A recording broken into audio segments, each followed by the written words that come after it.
Continuamos en esta primera edición de Radioanálisis en jornada de lunes 27 de enero de 2025, conversando parte de alguna de las contingencias además que obedecen a esta temporada de verano, altas temperaturas.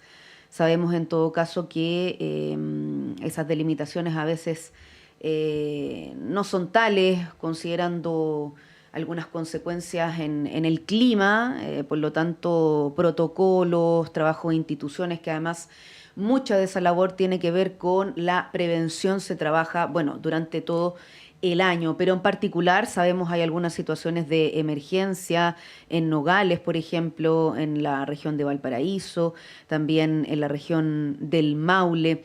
Pero para comentar de una manera más general respecto a algunos asuntos que tienen que ver con estos recientes episodios y medidas que se están llevando adelante para enfrentar de menor manera estas emergencias, saludamos. Además, como en otras ocasiones, agradecemos la conversación con el experto en gestión de emergencias, Michel Deler. Bienvenido, muy buen día. Hola, buen día, Diana. Muchas gracias por el contacto. Así es. Bueno, se puede abordar de distintas maneras la actual emergencia. Claro, en lo concreto, sabemos que en distintas regiones o puntos ya hay distribuidas medidas, la institucionalidad respecto de las altas temperaturas.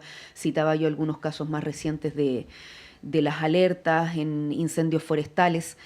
Quería comenzar, eso sí, con un punto a propósito de la entrevista que podíamos revisar ayer del exdirector de Senapred, Álvaro Ormazábal, porque hace pocos días se conoció un informe de Contraloría respecto también de labores de CONAF, por ejemplo, pero más allá de la postura o de la información que él entrega como esa autoridad sin duda relevante en este tema y lo que fue en el marco de este mega incendio que hace ya casi un año afectó a Viña del Mar, Quilpué y Villa Alemana.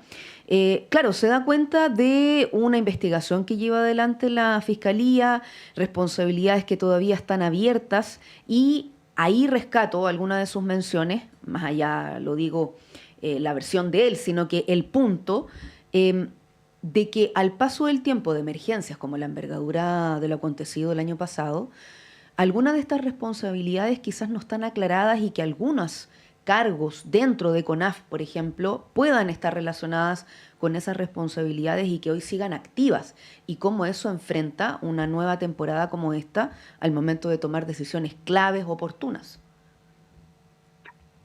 Ayer leí con detalle la declaración del exdirector de Senapred, o Exonemi, como todavía muchos siguen conociendo.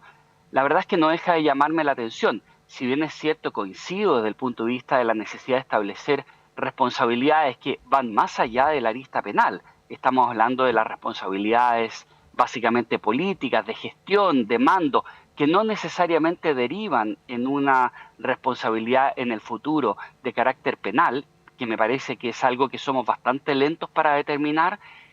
La verdad es que debo señalar que me llama mucho la atención sus declaraciones, porque pareciera que él olvida que él era la máxima autoridad de la institución que está a cargo de las emergencias.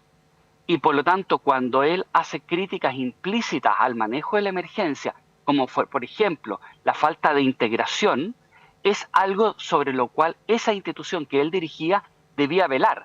Pero no solamente eso, sino que además él señala carencias con las cuales coincido, pero donde básicamente habían sido advertidas y donde su institución aparentemente no había tomado ninguna medida de corrección. Ahora, quiero señalar que hay un hecho bastante puntual y bastante concreto.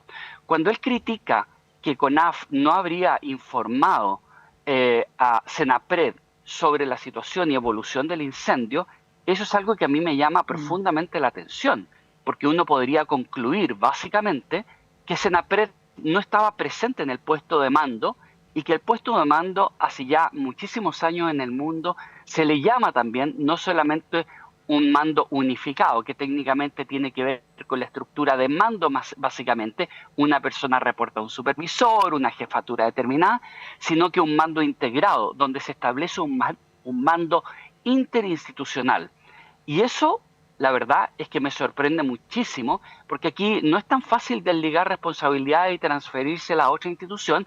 Y recordemos que CONAF es una corporación de derecho privado sin fines de lucro, una debilidad institucional advertida hace más de una década, y en segundo lugar, es una entidad cuyo rol principal es táctico, es operativo.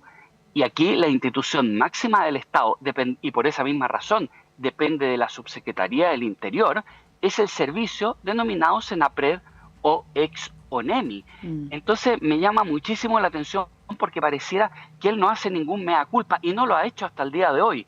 Y en ese sentido, coincidiendo con él en términos de la necesidad de determinar responsabilidades prontamente, insisto, más allá de la arista penal, me sorprende que él pareciera que deriva y desvía la atención a las responsabilidades exclusivamente de la CONAF, que no estoy señalando que no las tenga, pero aquí estamos hablando de una maquinaria donde su institución, la que él dirigía, era un componente y no era un componente menor. Michel, en estas menciones que él hace, por ejemplo, hace referencia a que CONAF no habría entregado la prognosis, que entiendo es una suerte de cruce de información para proyectar. Si a lo mejor podemos recordar a qué se refiere este proceso y efectivamente contenido como ese, cómo se trabaja dentro de las instituciones al momento, me imagino, de tomar la decisión si evacuar o alguna presencia de los equipos de emergencia más activa en la medida que esto tenga una alerta roja. Sí, la prognosis básicamente es anticipar, es predecir. Y quiero ir hace 30, 40 años atrás, esa prognosis también se hacía. Lo que pasa es que se hacía con una carta, ¿cierto? Con un mapa donde aparecía la topografía, aparecía el combustible, la continuidad del combustible. Uno lo cruzaba con las condiciones meteorológicas, la temperatura, el viento, mezclaba todo eso. Eso se hacía de carácter, de manera manual, y uno puede proyectar básicamente hacia dónde va a ir el incendio, y al proyectar uno va a definir, voy a poner un ejemplo, si va a zonas pobladas o incluso si va a un área protegida, por ejemplo, si va a un parque nacional, ese parque nacional va a tener prioridad sobre otro tipo de área, o un área poblada va a tener la máxima prioridad respecto a otras cosas. La prognosis hoy día se hace a partir también de que ese cruce de diferentes capas de información se hace obviamente mucho más rápido a partir de softwares. Y eso implica, entre otras cosas, que determina lo que se denomina, por ejemplo, la probabilidad o la proyección de las carreras de fuego. Es decir, uno podría decir en términos simples por dónde se va a escapar, o uno cree o el sistema cree que se va a escapar el fuego. Ahí hay dos elementos que señalar. Por una parte, está esa prognosis, pero hay una prognosis que es bastante más compleja de hacer y que hasta el momento no hay una solución muy clara, que tiene que ver con la propagación por pavesas.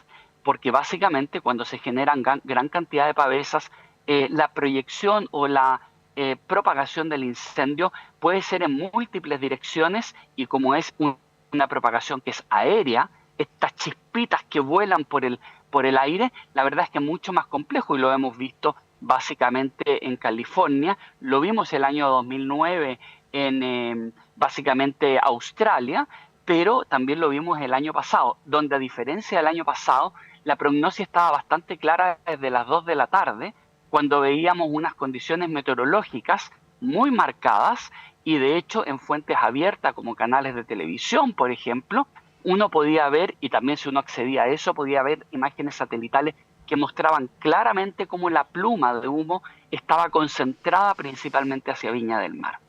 Esa es la prognosis, es pronosticar o de una u otra manera un poquito anticipar para desplegar recursos.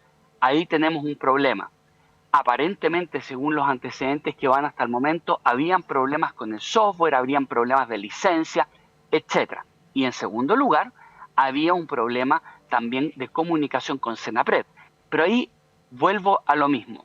Básicamente en un sistema de emergencia tenemos quienes tocan instrumentos, los miembros de la orquesta, CONAF, toca instrumentos muy, muy importantes porque tienen que ver con el combate. Pero hay un director de orquesta. Y en la estructura del Estado, ese director de orquesta es un servicio público especializado que se llama Senapred, conocido también como Exonemi. Por lo tanto, tenemos varios responsables, hay varias responsabilidades de orden institucional, lo separo desde el punto de vista de la arista penal, desde el punto de vista de la responsabilidad, que debería ser investigado con rapidez, y no solamente la responsabilidad y la rendición de cuentas, sino que principalmente lo que tiene que ver con las modificaciones. Voy a un hecho muy concreto. En la temporada del verano 2022 a 2023, esa temporada fue en ese momento la temporada con más personas fallecidas en la historia de Chile. Ahí se estableció una comisión investigadora para incendios forestales que recomendó cambios importantes, dentro de ello un cambio muy crítico, el sistema de alerta y de evacuación, que nosotros lo conocemos muchas veces más bien por la alerta, los mensajes al celular. Bueno, vino la temporada siguiente, del 23 al 24, el verano, y se transformó con el incendio que tú señalabas, no solamente en el incendio más mortífero en la historia de Chile, sino que además se transformó en el segundo más mortífero de este siglo en el mundo. Bueno, para esa temporada no se hicieron los cambios y al día de hoy, para esta temporada, tampoco se han hecho los cambios. Es decir, hay responsabilidades que ahí deberían ser miradas, insisto, más allá de la arista penal, porque no podemos seguir enfrentando temporadas de incendios forestales habiendo conocido y por años habiendo tenido advertencias de cosas que tenemos que cambiar y no las cambiamos.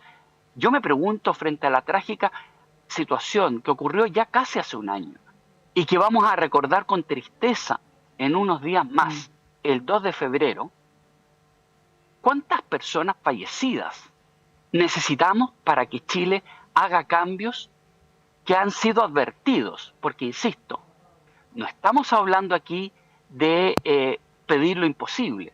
Estamos hablando simplemente de cambios o que están hace décadas en el mundo o que incluso han sido advertidos incluso en instancias institucionales como en la Cámara de Diputados.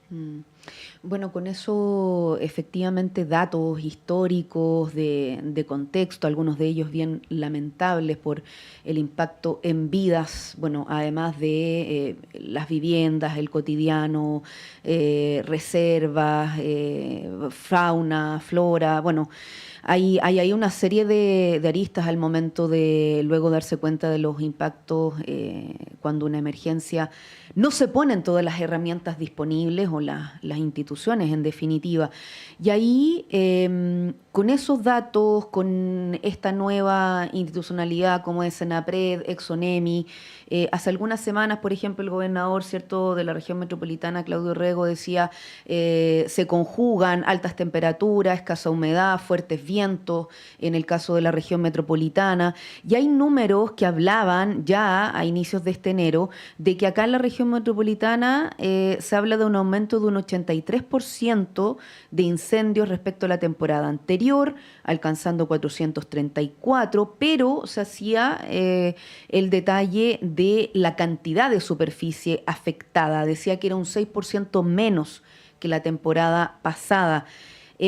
¿Cómo leer estos datos efectivamente respecto a la cantidad y la superficie? Ahí desde CONAF se decía una metodología de ataque del golpe único. ¿Qué podemos comentar a propósito de eso, considerando lo que se viene en las próximas semanas? Quizá hay dos elementos. Uno, señalar que cuando nos preparamos siempre debemos desear lo mejor y prepararnos para lo peor. Por esa misma razón, uno se prepara con un cierto grado ante la incerteza. Y en ese sentido es importante poner el contexto. El contexto histórico en Chile es que en las últimas 10 temporadas, 6 han sido récord en términos de la cantidad de hectáreas destruidas en nuestro país. O sea, nos hemos acostumbrado a la catástrofe en materia, por ejemplo, de superficie. Y eso significa que no hemos tomado, entre otras cosas, el incremento de recursos necesarios para, por ejemplo, el combate. Eso está asociado al tema del cambio climático y el clima extremo. Por lo tanto, altas temperaturas digamos más bien clima extremo dado por altas temperaturas, es un factor muy importante. Pero creo que ir a lo más relevante. En las últimas 10 temporadas se han presentado las 3 temporadas más mortíferas de nuestra historia.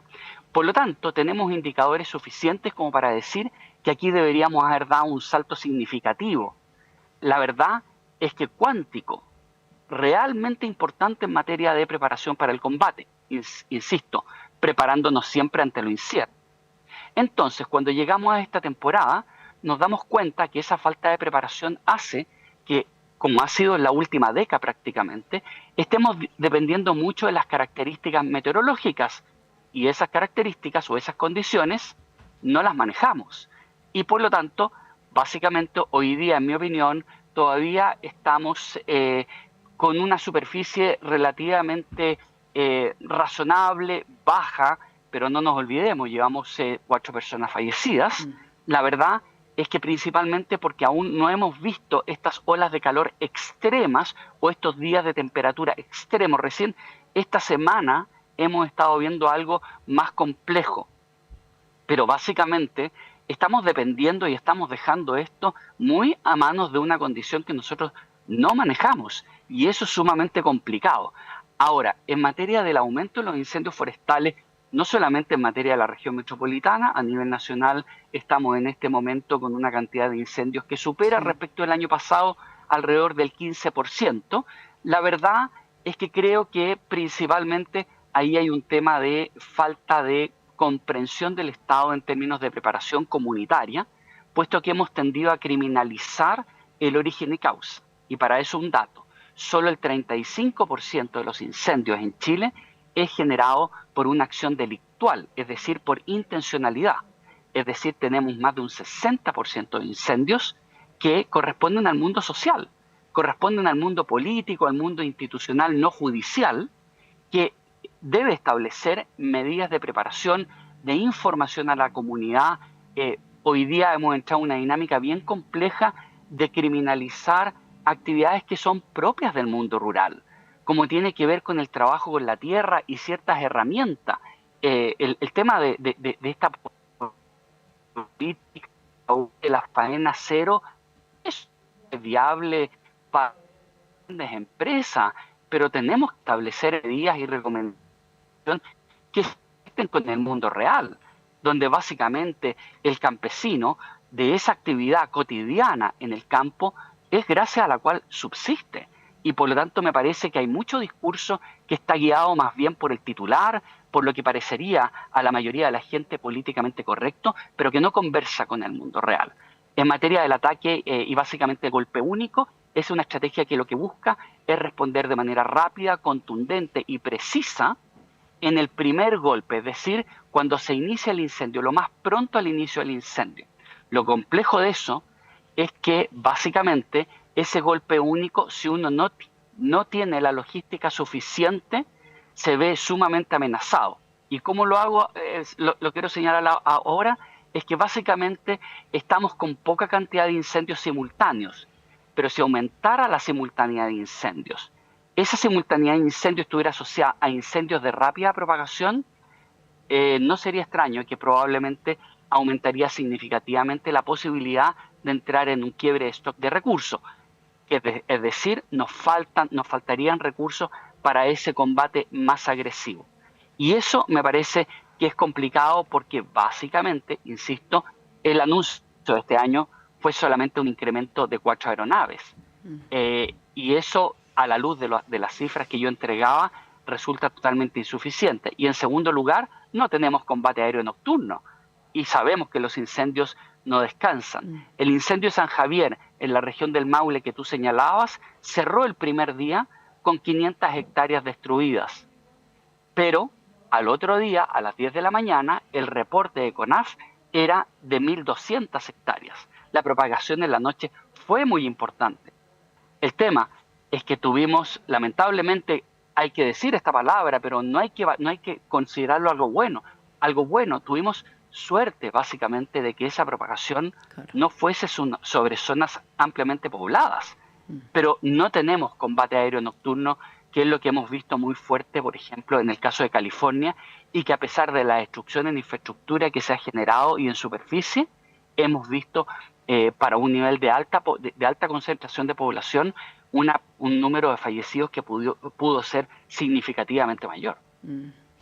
Sí, una situación que sabemos es parte de estas temporadas, pero que nos insistimos como medio, y ahí agradecemos en este caso hoy a Michel Deler por, claro, quizás muchos datos parecen repetitivos, pero por lo mismo es necesario estarlos recordando, tener presentes esas situaciones para ojalá ir avanzando en alguna de esas tomas de decisiones y así disminuir los impactos, incluso lo mencionaba esta comillas suerte de que en ciertas situaciones no sean más graves. Y además con el paso de las horas que pasa a ser una de las variables cruciales. Por eso, en esta ocasión hemos conversado, pero la idea es seguir la pista, de todas maneras, lo que suceda en las diversas regiones del país. Hay algunos catastros ahí de CONAF en las últimas horas que hablan de alrededor de unos 80 incendios forestales a nivel nacional, concentrados en las regiones de Biobío, la Araucanía, 3.300 hectáreas afectadas, y bueno, por lo mismo se mantienen estas alertas entre Coquimbo y Ñuble a propósito de las altas temperaturas. Michel Deler, experto en gestión de emergencias, gracias nuevamente, buena semana. Diana, muchas gracias. Solamente quizás Sí, cerrar con un número para sí. poder dimensionar el objetivo, ¿no? Tú señalas la alerta que hay en Ñuble, Mm, Biobío, Araucanía. Señalar que en esas zonas el porcentaje de intencionalidad cambia significativamente respecto al promedio nacional. Llegamos a cerca del 60 o incluso cercano al 70% de intencionalidad.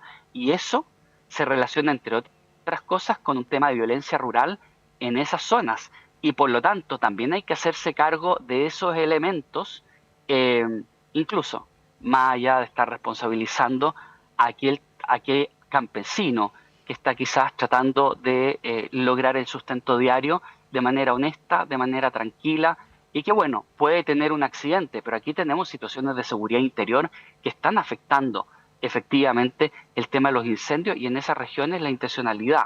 No estoy hablando de la casualidad ni la ujú. accidentabilidad, a veces se acerca a los 60 o al 70%.